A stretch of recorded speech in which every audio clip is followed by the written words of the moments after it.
আমরা এখানে ইফতারি সারবো। এখানে আমাদের আয়োজন চলছে দেখেন। এই যে আমাদের, বের করো আস্তে আস্তে সব বের করো। হ্যাঁ, তারপর আমার সঙ্গে আছে হচ্ছে সামি আছে, সামিরা আছে। আমরা যার উদ্দেশ্যে ইফতারি নিয়ে আসলাম সে কাজের সুবাদে চলে গেলেন এবং আমরা তার সঙ্গে যেতে পারলাম না, যার কারণে আমরা পিছ পড়ে গিয়ে আমরা ক্ষেত থেকে ব্যাক করলাম। ব্যাক করে আমরা এসে আবার ঠিক রাস্তার মধ্যে, যেহেতু সময়ের সঙ্গে আমরা পারলাম না, আমরা রাস্তার মধ্যেই বসে পড়লাম, তাই না? বসে পড়লাম। এখানে আমরা বসলাম এই জন্যই যে এখানে দেখেন এই যে একটা পানির দ্বারা আছে, আমরা এখান থেকে অজু করব, পানি খাবো, হাত ধুবো, তারপরে আমরা নামাজ পড়বো এখানেই, তারপরে আমরা বাসায় পৌঁছে যাব।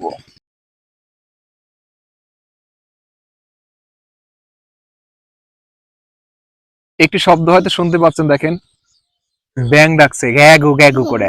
আমরা বসে আছি একদম ধান ক্ষেতের কোল ঘেঁষে, দেখেন ব্যাং ডাকছে, এটা হচ্ছে ধান ক্ষেত। ইফতারের সময় হয়ে গেছে না, ইফতারি করা। তুমি খাও, তোমার আগে খাইলে সমস্যা কি, তুমি রোজা আছো, নাও খাও। মা, তোমার লজ্জা লাগছে? কয়টা রোজা করছো তুমি বলো তো? কয়টা পর্যন্ত ছিলে? একটা না হাফটা করছো। স্বামী কয়টা রোজা করছো বাবা? সবগুলাই করছো। মা তুমি খাও। হ্যাঁ, খাবা না? তুমি তো রোজা নাই, তুমি খাইলে কি না খাইলে কি বলো? এই যে আমরা দেখেন এই পানিটা কিসের, ওই নলকূপের পানি নিলাম। আমার আম্মু সামিরা সে ইফতারের আয়োজন করছে দেখেন, সে মাখাচ্ছেন আর স্বামী পানি নিয়ে আসলেন আমাদের ইফতারে। কি করছো মা তুমি বলো? বলো। উরুম মাখাচ্ছ? আমার আম্মু উরুম মাখাচ্ছে।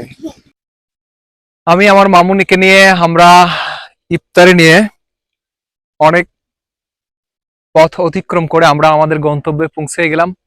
চারিপাশটা একটু দেখাও, এটি কৃষি দিগন্ত, চারিপাশটা সবুজ শ্যামল, মাঠের পরে মাঠ জুড়ে শুধু পেঁয়াজ আর রসুন।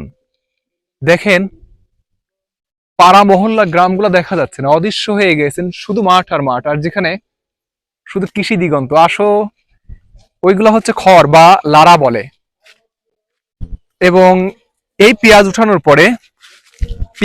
পরে দেখেন পেঁয়াজের মধ্যে আছে হচ্ছে তরমুজ গাছ, তাই না? আমার কাছে আসো স্বামী, এই সূর্য সহকারে আমাদেরকে দেখাও একটু।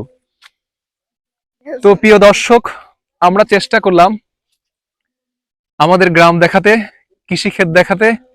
আম্মা, আম্মু একটু তুমি তাকাও দিকে, এবং স্বামী আর স্বামীরাকে দেখাতে, আমার আব্বু আর আম্মু, আঙ্কেল আর আন্টি। হ্যাঁ, এবং ওদের নিয়ে আমার আজকের জার্নিটা অনেক চমৎকার কাটলো। শহরের যানজট সম্পন্ন একটি জীবন, যেখানে প্রাণের অস্তিত্ব নেই, সেখান থেকে গ্রামের নারীর টানে, মায়ার টানে ছুটে এসেছিলাম মায়ের কাছে। আর আমরা একটু গ্রাম দেখলাম, গ্রামের কৃষি ক্ষেত দেখলাম, গ্রামের মানুষের কষ্ট, পরিশ্রম আর ভালোবাসা, বন্ধন এবং একে অপরের প্রতি সম্মান, শ্রদ্ধা, মর্যাদা, নানাবিধ কিছু দেখে প্রাণটা জুড়িয়ে গেল। আজ এখানে শেষ করলাম, আবার কোনো নতুন গল্প এবং কথা নিয়ে আবার দেখা হবে। আল্লাহ হাফেজ। স্বামীর দায়বদ্ধতা, দায়িত্ব দেখে আমি হতবাক। এইটুকু একটা ছেলে সারাটা দিন রোজা রেখে সে স্কুল করলো এবং স্কুল থেকে এসে অনেক কাজ সামাল দিল এবং সারাটা দিন সে কাজের মধ্যেই আছে এবং খুবই দায়িত্বশীল একটা ছেলে। আমি তার কাজ দেখে, তার আচরণবিধি দেখে আমি খুবই সন্তুষ্ট এবং সৃষ্টিকর্তার কাছে শুকরিয়া আদায় করি। আমার বাবাটাকে সেজন্য একজন মানুষ হিসাবে বড় করে এবং অনেক মানুষের মতো মানুষ করে। তো মামুনি, সামিরা, তুমি কোন ক্লাসে পড়ো? শিশুত। আচ্ছা, তোমার হাতে কি মা? আমার হাতে ফুল। কিসের ফুল? এটা এখানে অন্য ফুল, আবার পেঁয়াজের ফুল, আবার এটাও অন্য ফুল, আর সজের ফুল। এই যে এটা সব সজের ফুল। তুমি কিন্তু মা এটা অন্যায় করেছো, অন্যের ক্ষেত থেকে ফুল পাইছো এবং এটা পাপ কাজ। এটা আর কখনো করা যাবে না। এটি হচ্ছে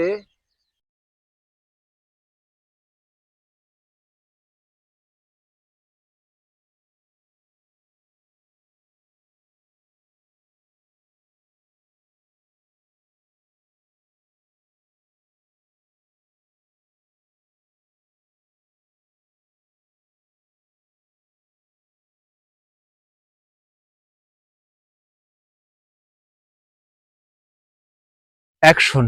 সূর্য অস্তমিত যাচ্ছে, আমরা ইফতারি নিয়ে দিগন্তের পর দিগন্ত হাঁটলাম। অনেক ভালো লাগছে। এখানে আমার বাল্যকালের স্মৃতি জড়িয়ে আছে। আমি ছোট্ট যখন ছিলাম তখন এই অঞ্চলে অনেক বারবার ফিরে আসতাম। আমার এখানে দাদার বাড়ি, এখানে আমার খালার বাড়ি, ফুপি, চাচা, আত্মীয় স্বজন, এবং আমার এখানে নারীপুতা আছে।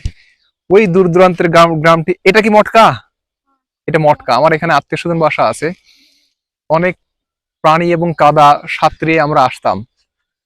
এখানে শুধু কৃষি দিগন্ত, দেখেন চারিপাশে পেঁয়াজ, রসুন, এবং শুধু পেঁয়াজ।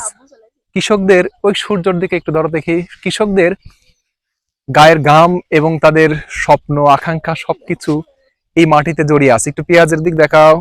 এ দেখেন, সোনার থেকে দামি কৃষকের স্বপ্ন এবং কৃষকের শস্য